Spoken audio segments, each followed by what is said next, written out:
Hi everyone. I hope I'm audible. Good morning. We can hear you Hi. clearly. Fine. Okay. Fine.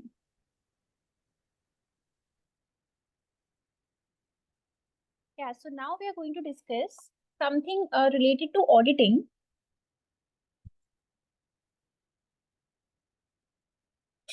which is the F8 paper.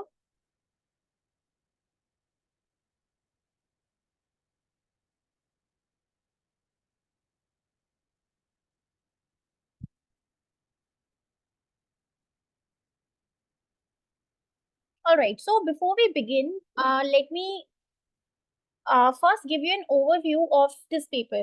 Okay. First, let's discuss the marking scheme.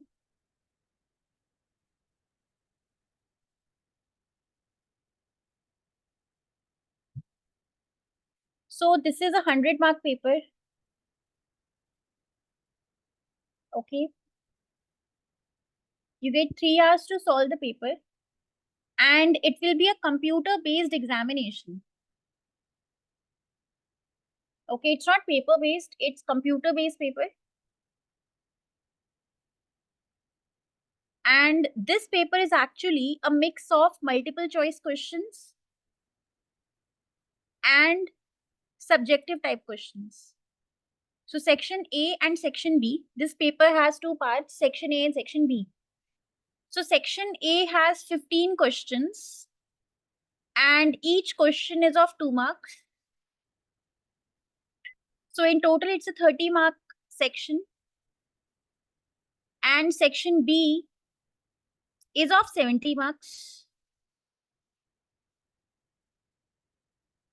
Okay. So total of 100 marks. There is no negative marking. So don't worry about negative marking at all in section A.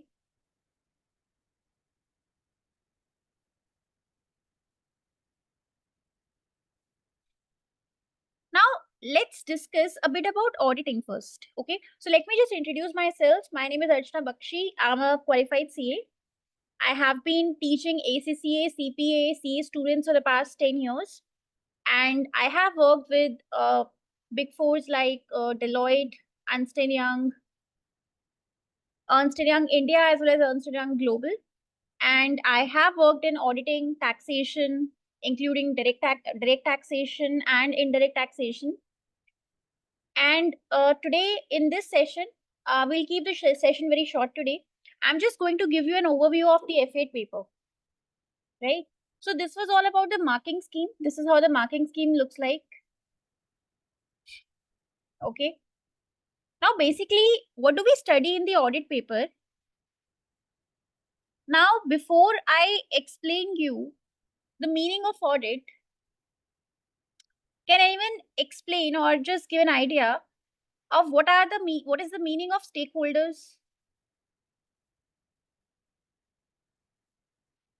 Yes, does anyone know what's the meaning of stakeholders? See, because in auditing, we are doing the auditing for stakeholders. Okay. Auditing means auditing means rechecking something which has already been done. So rechecking the balance sheet, rechecking the profit and loss statement, doing the post-mortem of the balance sheet. This is what is audit. Okay. Now the question arises, we are doing auditing for whom? We are doing auditing for the stakeholders of the company, right? Now, who are the stakeholders of the company?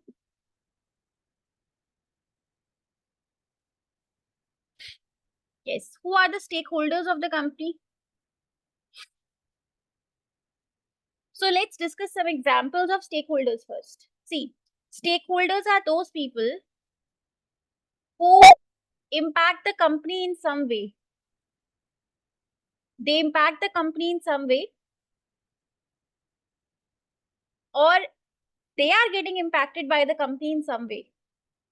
So either they impact us or they get impacted by us. And by us means by the company.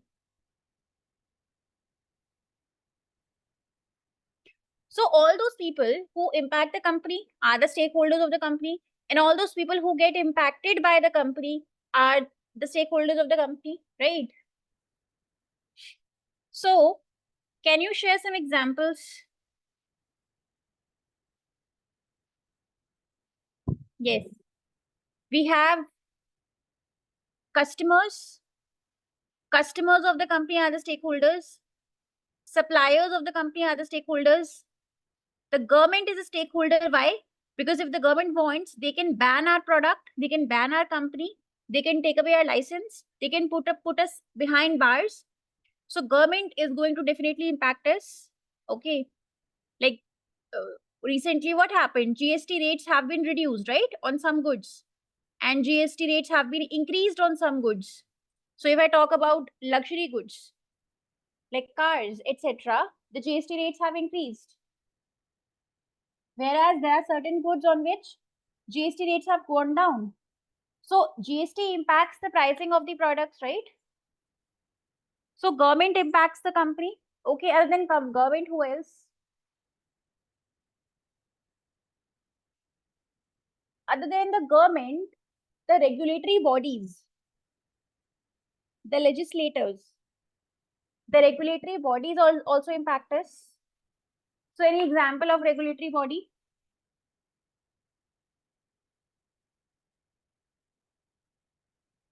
Regulatory bodies also impact us.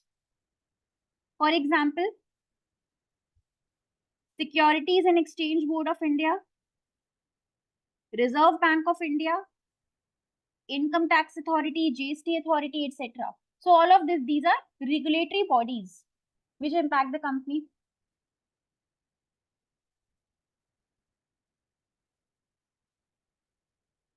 Right? Now who else? Our rivals. Our rivals also impact us. So let's say if I talk about Ola, tell me the rival for Ola. Uber. Uber is the rival for Ola. Rapido. Okay. So Ola gets impacted by Uber, right? Or Ola gets impacted by Uber's pricing. Okay, we would not want our prices to be more than our rivals' prices. So rivals impact us. Who else? Don't you think shareholders are very crucial stakeholders? We have missed out shareholders. Shareholders invest in the company and the company runs because of this money which comes from the shareholders. So shareholders are the stakeholders. Who else?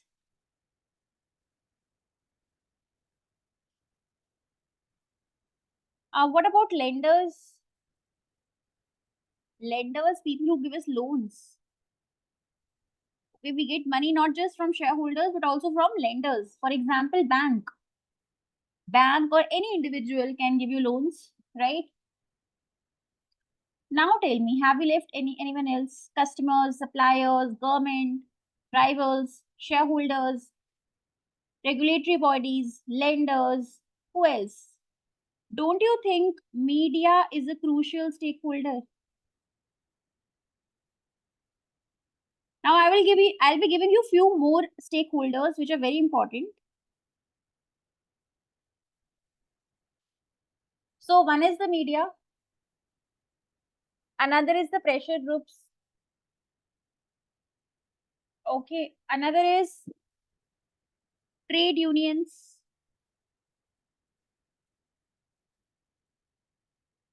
then public at large, then local communities. Local communities are also our stakeholders. Now, any examples how media can impact us?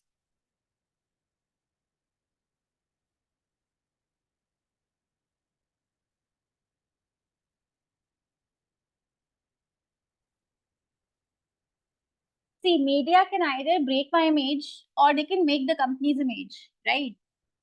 So if media is showing bad news about the company, then media will be responsible for damaging the reputation of the company, right?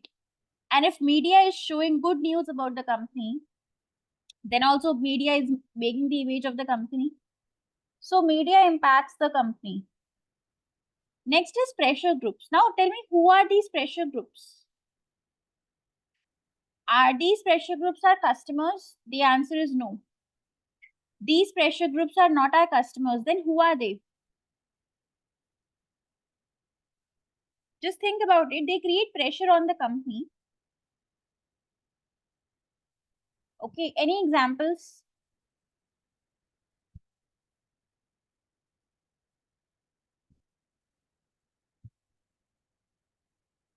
Okay, so do you know the company Myntra?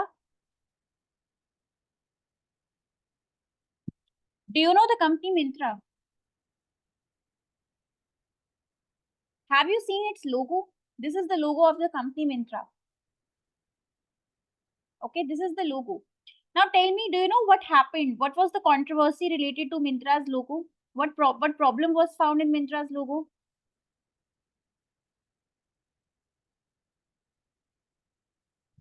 No? Okay, I'll tell you. So basically, what happened with the logo was this was the Myntra's logo. In fact, this is the existing logo of the company at present. But previously, it was slightly different. Okay.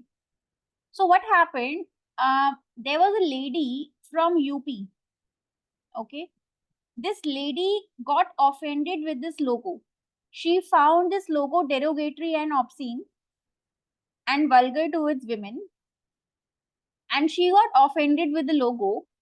So therefore, this lady she colluded with a women-centric group of UP. Okay, so there was a women-centric group which worked for the women rights.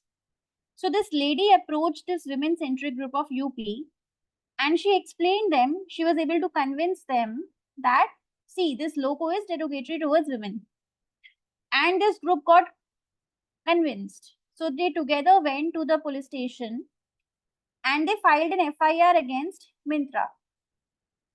And Myntra was given 30 days. Okay, Myntra was given 30 days to change the logo. Okay, so now the question arises, did Myntra change the logo? The answer is yes. Myntra did change the logo. Why? Because it was under pressure from this pressure group. This women centric group created pressure on the company Myntra, and such a big company like Myntra had to bow down to the demands of this small group. Okay, so if you see the previous logo of Myntra and if you see the new logo, there's a small change. There is a small change, and this change was brought out because of the pressure created by this group. Okay,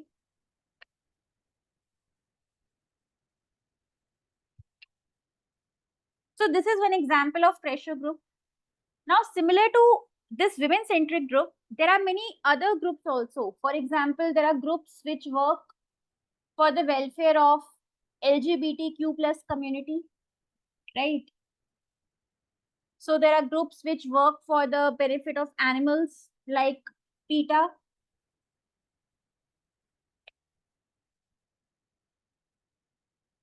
Okay. So have you heard of this group called PETA? So do you know what is this PETA? PETA stands for People for Ethical Treatment of Animals. Okay.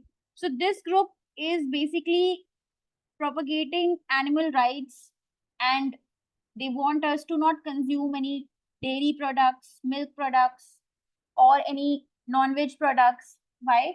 Because they think they consider it as cruelty towards animals, right? So these are the groups which are not the customers of the company. Okay, they are not the regulators, they are not the government, and the only thing they do is create pressure on the company. Okay, and therefore these pressure groups are the crucial stakeholders for the company, right? Now, other than the pressure groups, we have talked about media also already, right? Media is also a crucial stakeholder. Now, What else? We have public. Can you give me an example where public at large got offended with the company and because of which the company had to make some changes demanded by the public? Any example? So, see, there have been so many incidents in the past where the company rolled out an advertisement on TV. Okay. And this television ad didn't go down well with the public, because of which protests were held, and because of which the company had to take back the advertisement. It happened, right? So I'll share this example of Tanishq advertisement. Tanishq basically, sometime back, they rolled out a TV ad wherein, so I think all of you would know Tanishq is a jewelry company, it's a jewelry brand. So they rolled out a TV ad wherein they, they portrayed Hindus and Muslims in the advertisement. So the Hindu community got hurt with this, and after massive backlash from the Hindu community, this ad was taken back by the company. Right. I'll share with you another example. Has anyone seen this advertisement by Swiggy Instamart?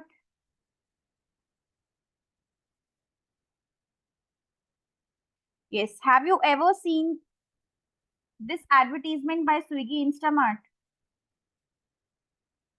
So this is basically a hoarding which was put on roads in Delhi by Swiggy. Right. So it's a hoarding basically. And this hoarding was put by Swiggy Instamart. Now, in this hoarding, we can see Swiggy saying that we will deliver you omelette. If you order an omelette, we will deliver you omelette. If you want omelette in the form of sunny side up, we'll do that also. But not kisi ke sar par. Kisi ke sar par means we will not let you throw eggs at each other on someone's head, right? And then underneath it was written, Pura mat khelo, then get holy essentials on Instamart.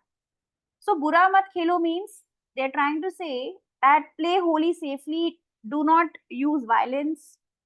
When you play holy, do not hurt each other, don't throw eggs at each other. So this was the message that they wanted to convey. Now guess who got hurt with this advertisement? The Hindu community got hurt. Why? Because their allegation was that the corporates always target Hindu festivals. They're always against Hindu community. So therefore, after massive backlash again, all these hoardings had to be put down. They had to be taken down.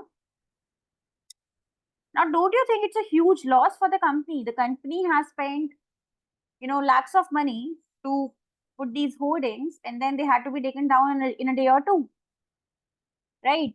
So here, the public got offended. The public at large, or the Hindu community in specific, got offended, right? So, any other example where public got offended? So, do you know Piyush Bansal? Piyush Bansal.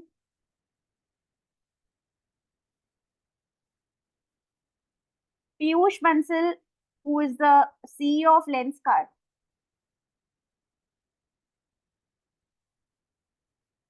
So basically, you know what happened? If you have watched Shark Tank season 1, if you have watched Shark Tank season 1, where Ashni Grover also featured and Piyush Bansal was also there. So basically, Piyush Bansal was talking to a contestant, okay, who was trying to raise money for his product. So the contestant said that he had taken advice from his chartered accountant, to which Piyush responded by saying that do not listen to CAs. Okay. Now, this statement by Piyush Bansal didn't go down well with the CA community and with the CA students. And I remember that time, all over my LinkedIn feed, I could see People were posting boycott Lenskart. Everyone started posting. All the chartered accountants, all the CA students started posting boycott Lenskart. So Lenskart's sales got down that time because of that. So then Piyush Bansal had to render an apology. It was a public apology, unconditional public apology, where Piyush Bansal said that my sister is also a CA, my father is also a CA, and my statement was taken out of context. But if I've still heard you all, this is my apology to everyone. Fine. So this is also a very good example where a company like Lenskart got impacted by the public. Okay, so we have seen so many movie names getting changed, the lyrics of the songs getting changed. For example, the movie name was Padmavati initially, but after huge protests, the name got changed to Padmavat. Okay, because there was an allegation that Padmavati, this movie, is not an accurate historical depiction, and therefore they wanted the name to be changed, and that's why the name got changed to Padmavat. So we have seen in the past the lyrics getting changed, some movie scenes getting cut from the movie itself, right? So this is how these stakeholders impact the company. Now let me switch to another stakeholder now. So we have talked about media, how media is a stakeholder, how the public is a stakeholder, the pressure groups, we have talked about this.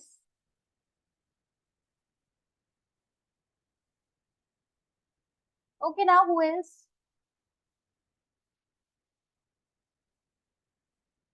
Have you heard of this term trade union?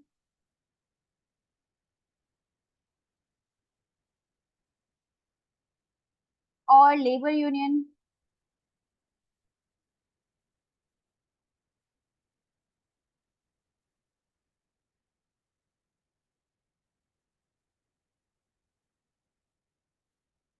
So what is trade union, labor union? Okay, I'll explain. Now, do you know this company Uber? Uber is a ride hailing company like Ola, Uber, right? Now, this is a story I'm sharing about Uber in the UK. Okay, because Uber is also operational in many countries like UK. So, I hope everyone knows that the drivers of Uber are not the employees of Uber. Okay, they're not employees, they are contractual workers. They're basically working on contract basis for Uber. They're not the employees. So since these drivers are not the employees of Uber, they do not get any employee benefits. So they do not get any sick leaves, maternity leaves, paternity leaves, and other employee benefits. Okay. So then what happened? The drivers in the UK who were working for Uber, they all went on a strike. And their demand was that we want some basic employee benefits from Uber. Uber didn't agree, and the drivers refused to work for Uber. So therefore, the case went to the Supreme Court. The case went to the Supreme Court in the UK. Post which, what happened?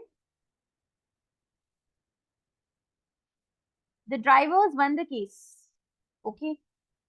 So basically, who represented these drivers? The drivers' union. Okay, these drivers were unionized, which means that the drivers had formed a group called as labor union or drivers union, and the drivers union had a leader who was representing the union in the court. So these bodies or these groups or these unions, they are also very crucial stakeholders for us. Okay, so Uber lost the case, and who won the case? The drivers union. Suppose which, what happened? Uber had to give employee rights, employee benefits to the drivers, right? So likewise, there can be many bodies, many unions. For example, Bar Council of India. So Bar Council of India is for what? Bar Council of India is basically an association of lawyers which takes care of lawyer rights, etc. Similarly, we have associations for doctors, for chartered accountants, for ACCAs, right?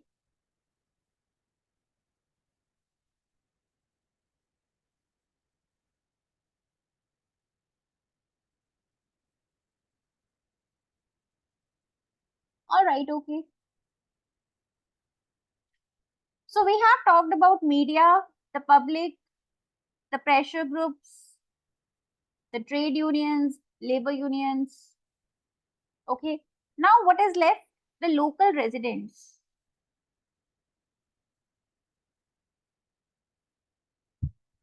The local residents or the local community. Now let me give you an example. You know, so many concerts happen in India of singers, of foreign singers like Taylor Swift, Eminem, Michael Jackson. Okay. And recently, Diljit Dosanjh had a concert in India. Arijit had a concert in India. Now tell me, whenever a concert happens, who are the people who get impacted immediately or directly because of the concert?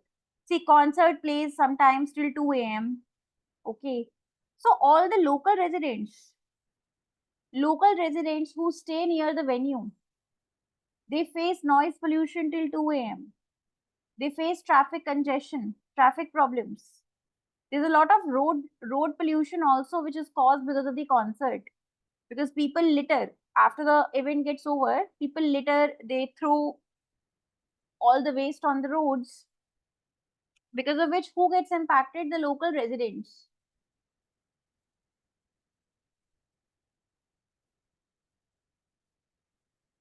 right? So therefore, the local residents are also a key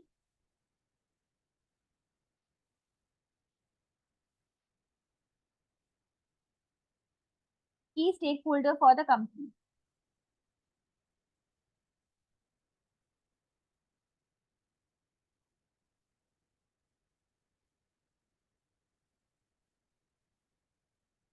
Okay. So people who stay near the place. For example, let's say I'm Reliance and I set up some factories in the tribal areas. So the tribal areas would be happy because of that, because they will get employment because of the company. They will get employment, their livelihood will improve, their standard of living will improve. Fine. All right, okay. So these are some examples of stakeholders. Now tell me, do you have any doubts in any of these examples of stakeholders? Take a minute and think about it. Any doubts?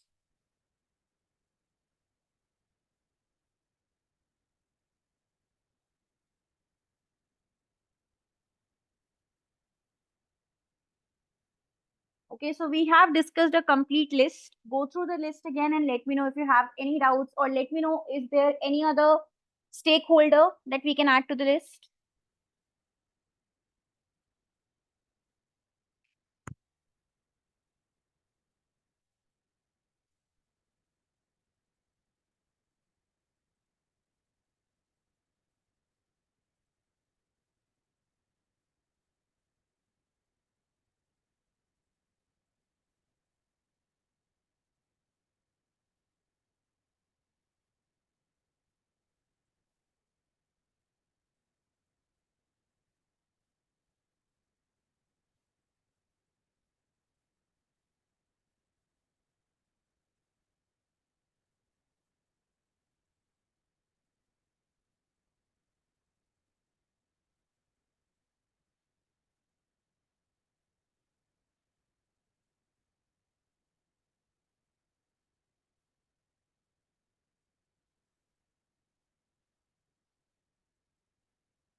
Okay, all right. So far we have seen that we do audit for these stakeholders, right? The company is doing audit for these stakeholders. So audits are not just done for the shareholders. They're primarily done for shareholders, but then they're also done for other stakeholders. Now let me just ask this question once again. What do you mean by audit? Audit basically means review or rechecking the financial statements of the company so that the auditor can give an opinion on whether the financial statements are correct or not, right? Now, can anyone explain what do we mean by assurance? Because auditors basically give an assurance on the financial statements. So there's a term called assurance. Assurance in Hindi is known as dilasa. If I give you this dilasa or this assurance that the financial statements are all right, this means that the financial statements are error free, right? Now, this assurance can be of two types. In fact, it's three types, but today I'm going to discuss two types. Either it could be 100% assurance that there is no mistake in the financials. See, auditors do the audit. Auditors perform some audit procedures on the balance sheet in P&L, and basis this they give an opinion on the financial statements, or they give an assurance on the financial statements. This assurance can be of two types: 100% assurance or reasonable assurance. Does anyone know the difference between the two? And what kind of assurance is given by the auditor? Does the auditor give 100% assurance? 100% assurance means that there is no mistake. There is no mistake even of a single rupee in the financials. Or does the auditor give a reasonable assurance?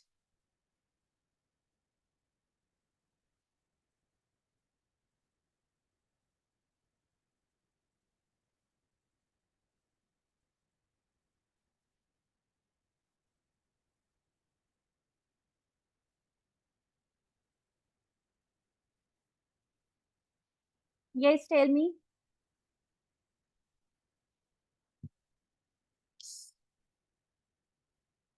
The answer is the auditor gives a reasonable assurance. Now, what is the difference between the two? See, reasonable assurance is a high level of assurance. Okay. Reasonable assurance is a high level of assurance, but it is not 100% assurance. Okay. It is a high level of assurance, but it is not 100% assurance. Whereas 100% assurance is a 100% assurance. It's a guarantee that there is no mistake, even of a single rupee in the financial statements. The thing is, auditor cannot give a guarantee. Why? Because when we do audit, we do not check each and every item. We do not check 100% of the balance sheet and the P&L. We basically use a sample. So audit is done on sampling basis. So we pick a sample and we check only the sample, and basis the sample results, we give the assurance. Fine. So this is what? This is a high level of assurance. See, basically, I'll tell you. Who makes the balance sheet? It is the company. The company employees make the balance sheet, right? Now the company employees take around 365 days to make the balance sheet because they start working on the accounting from day one, right? But how much time do auditors get? Auditors get 30 days, 40 days to complete the audit. Now in 40 days time, we cannot completely check the work of 365 days, right? So we use sampling basis to do the audit. Okay, so therefore we cannot give a 100% guarantee that there is no mistake in the balance sheet. No, we don't do that. We just say that overall the balance sheet is okay. So when we give a reasonable assurance, we try to convey it to our stakeholders that majority of the balance sheet and majority of the profit and loss statement is okay, but there could be mistakes, right? So if I show you, so let's say if I show you the audited balance sheet of Reliance of 21-22, okay, let's say the financial year is 21-22, and if I show you the audited balance sheet, do you think there would be no mistake in that balance sheet? Okay, the audit opinion was a clean opinion. So the auditor said that it's a clean opinion, means he gave a positive assurance on the company's balance sheet. So what do you think? Is there no mistake? Will there be no mistake? The answer is no.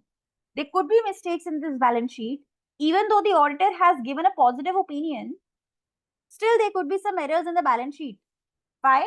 Because the auditor has given us a reasonable assurance. It was not an absolute assurance. It was not a guarantee. Okay. So therefore, the auditor always gives a reasonable assurance. Okay. Why? Because we haven't checked the entire balance sheet and it is not possible to check everything. So if I talk about the profit and loss statement, okay. So let's say in the profit and loss statement, the sales are of rupees 100 crores. The sales are of rupees 100 crores. And let's say there are 1 lakh sales invoices. So the company has a total of 1 lakh sales invoices. Okay. And before we make the sale to the customer, we first get an order from the customer. So we get a order in writing. So let's say we have 10,000 orders, 10,000 customer orders.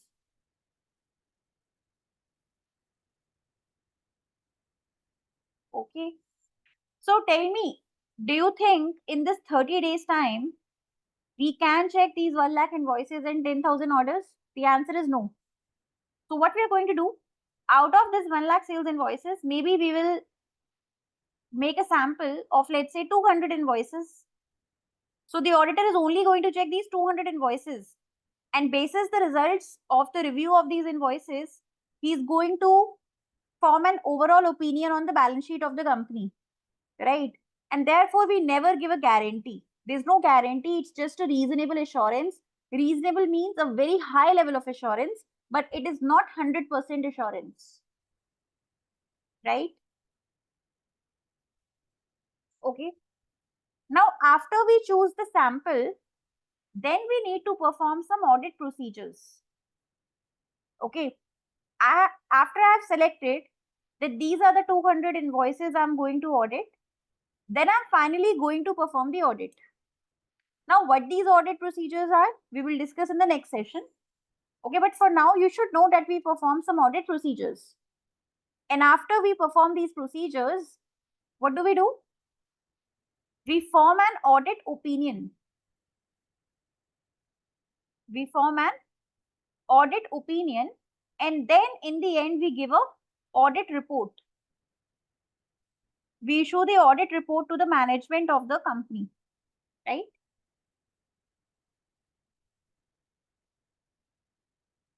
Right?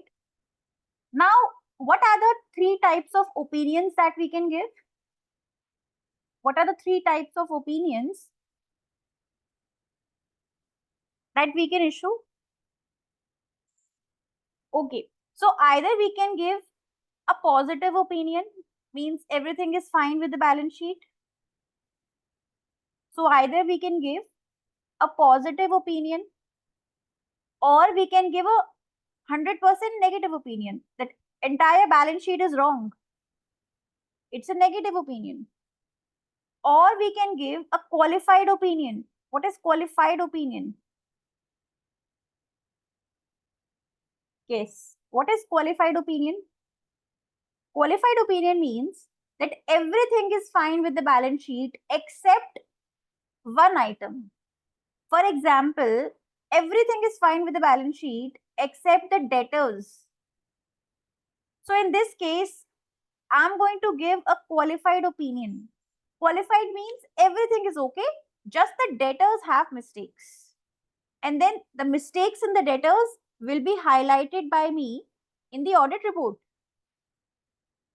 Okay, so this is the qualified opinion. Now there's a fourth type of opinion which is known as disclaimer. Disclaimer of opinion. You know, sometimes what happens, we do the audit, but we do not get sufficient evidence, or the evidence is not appropriate or adequate, because of which I'm not able to form an opinion. Okay, sometimes it happens. The auditors are not able to give an opinion. Why? They don't have sufficient evidence with them, because of which they can't say yes or no. So in that case, we can always give a disclaimer. Means we are not in a position to give any opinion. We could not form any opinion. Okay. So either we say that the balance sheet is 100% okay. So either you give a positive opinion, or you say everything is wrong with the financials, which is negative opinion, or you say everything is fine with the financials except the debtors or except the salaries. That is a qualified opinion. Or you say, I am not in a position to form an opinion because I do not have sufficient and appropriate audit evidence. Okay. So in this case, I can always give a disclaimer. So it once happened with me. I was doing the audit. I was basically with a CA firm, and I was doing the audit of a company. I'll tell you which company it was.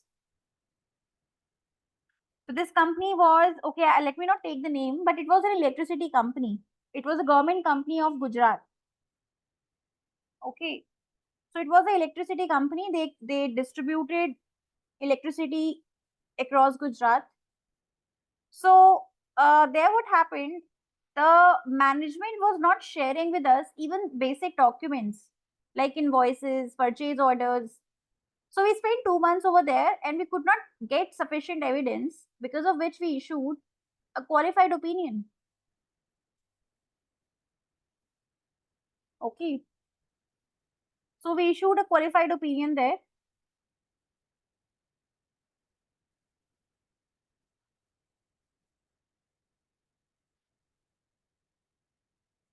Okay. So now, so far we have seen that who are stakeholders. We have seen the list of stakeholders. We have seen the examples. Then the two types of assurances we have seen. Okay, reasonable assurance and absolute assurance. Absolute means 100% guarantee. Then we have understood the four types of audit opinions which the auditor can issue.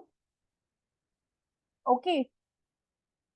Now in the remaining classes, in the further classes, we are going to discuss a bit about big data. Does anyone know what is big data? I hope you have heard this term before, big data.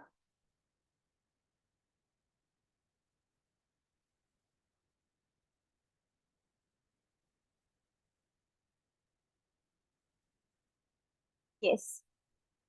So everyone understands the meaning of data. What is big? What is the meaning of big?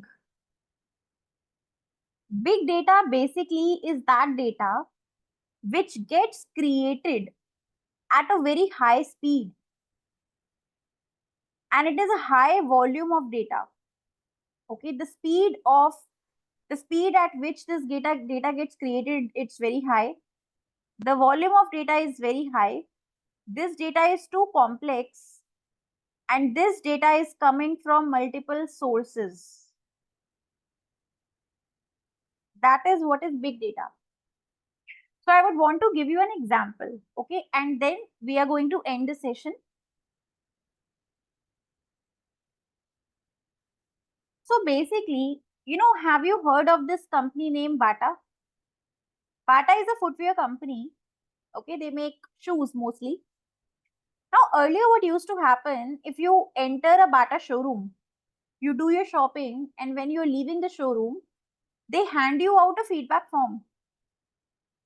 In this feedback form, some basic questions are asked, like what's your name, your address, did you like our shoes, will you shop again? So, 4 5 questions are mentioned, and when people are exiting the store, they fill these answers. That's it. So, that was this feedback form used to be the only source of data for Bata. Okay. So Bata used to analyze the answers of the customers and basis that they used to take decisions. But now what's happening? Online shopping. People shop from online sites like Bata's own website, Amazon, Myntra. Now what is happening? The data is getting generated on so many social media platforms like Facebook, TikTok, Telegram, Instagram, LinkedIn, YouTube, right? So now Bata has a lot of data to collect, and then Bata needs to analyze this data, and then Bata needs to make a decision basis this data. So let's say, I'll give you an example. Now, let's say Bata sells its shoes on Amazon, Myntra, right? So when someone purchases the shoes on Amazon, they basically drop the reviews or feedback on Amazon website. When someone purchases from Bata's own website, then also they drop a review on the website of Bata. When Bata makes a Facebook post, when Bata makes a Facebook post, people comment under the post. Sometimes people drop a sad emoji or a love reaction. So all of this data, this sad emoji or angry emoji or love reaction or these comments or these reviews, all of this is data for Bata. Sometimes people make YouTube videos where they are criticizing Bata's shoes. So these YouTube videos are also a source of data for Bata. And Bata needs to analyze this data and understand what improvements can be made in the products. But this data is getting generated at a very, very high pace. Every second, a new video is out. Every second, a new Facebook comment is out. So, analyzing this data has to be fast. So, therefore, there are some specialized tools which will do the analysis for the company on a very high pace. Okay, we can't do it on MS Excel. We can't do it with our naked eyes. We need some specialized tools which can collect all this data from all these sources like YouTube, LinkedIn, TikTok, etc. And they analyze it for us, and then they tell us what decision should we make. Okay. So these tools are known as data mining tools. Mining means understanding. So data mining tools.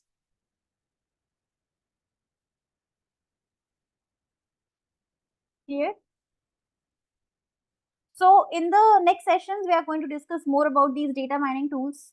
Okay. But from this session, if you have any doubts, this is my phone number. Please note down my phone number, take a screenshot or save my number. My name is Archana Bakshi. And if you have any doubts, you can always text me. You can WhatsApp me on this number.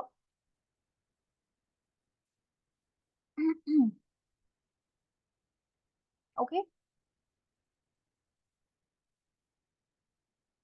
So the auditor basically has a lot of things to do. Okay. He basically does the audit planning. What will be checked first, what will be checked next, and then what all audit procedures will be performed, and then what opinion should I make. Okay, because there are many opinions which I can make. Then how should the audit report look like? So in the next sessions, we are also going to discuss the various audit reports. Okay. I hope you have saved my number.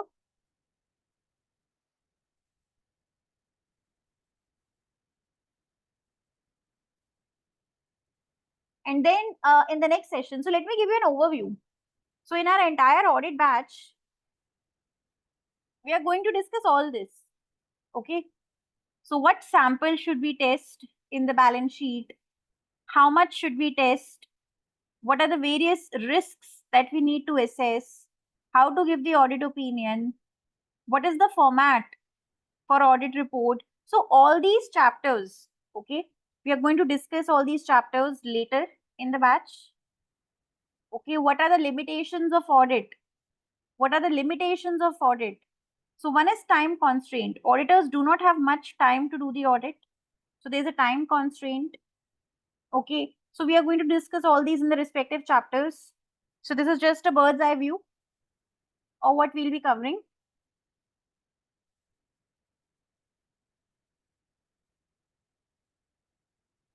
Okay, so feel free to text me your doubts.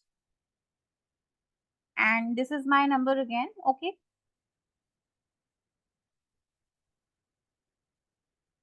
All right. Okay. Bye, everyone. Thank you, Archana. Bye. Thank you. Bye.